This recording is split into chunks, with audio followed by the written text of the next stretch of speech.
Russian Foreign Minister Sergey Lavrov said that Moscow's response to Washington's proposals on security guarantees would be submitted to the White House in the coming days. This is stated on February 15 in a statement on the website of the State Department following bilateral telephone conversations between the heads of foreign affairs agencies. At the same time, it is noted that Washington impatiently awaits an answer. The United States looks forward to receiving a written response from Russia to the US and NATO documents submitted to Moscow last month, which propose specific topics for European security discussions in coordination with our allies and partners. US Secretary of State Antony Blinken noted the Foreign Secretary's statement that it would be transmitted in the coming days. In addition, as Blinken said in a telephone conversation with Lavrov, the United States remains committed to a diplomatic resolution of the crisis around Ukraine.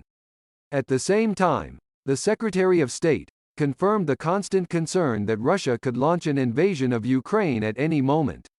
According to him, the United States intends to obtain evidence of de-escalation in the region.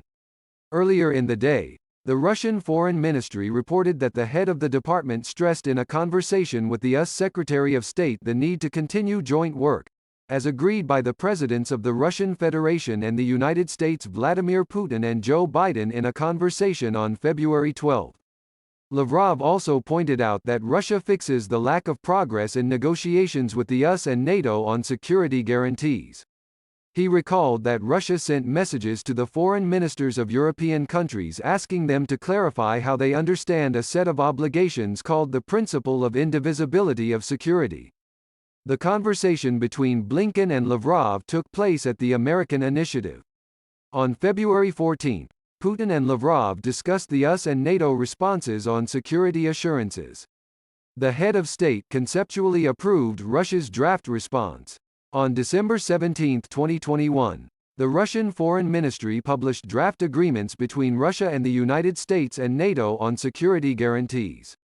It follows from the documents that the alliance must renounce any military activity on the territory of Ukraine and other states of Eastern Europe, Transcaucasia and Central Asia. Also, Russia and NATO must pledge not to create conditions that can be regarded as a threat by the other side. Negotiations on security guarantees were held in 3 stages in January. On January 10, a meeting of the Russian and US delegations took place in Geneva. On January 12, a meeting of the Russia-NATO Council was held in Brussels, and on January 13, consultations ended at the Vienna site of the Organization for Security and Cooperation in Europe. On January 26, NATO Secretary-General Jens Stoltenberg announced that Russia had received a written response to proposals for security guarantees.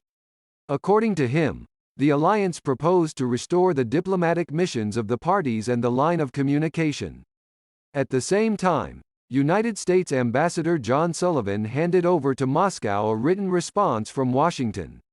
US Secretary of State Antony Blinken elaborated that the replies transmitted set out a